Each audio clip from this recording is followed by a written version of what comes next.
And now we're talking with one of our economists, Anthony Smith, talking about truck transportation employment and cross-comparing it, Anthony, with employment non-farm. Can you explain what that means? Of course. So, Chad, just like you mentioned, we're looking at employment numbers. This is the most recent data put up by the Bureau of Labor Statistics.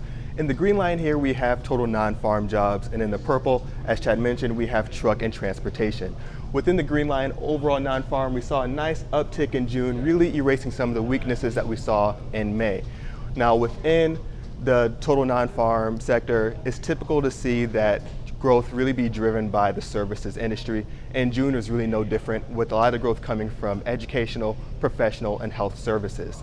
Within trucking and transportation, we see that early on in the year and a little bit of last year, there was a little bit of an uptick last year and then some flattening out going on in the beginning of 2019.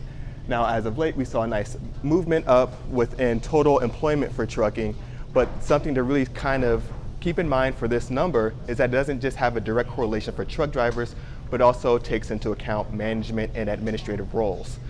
Overall, the economy is in a good place because, Chad, as I always mention, it's important to look at where the consumer is, and there's a direct carryover effect from when we look at the employment numbers.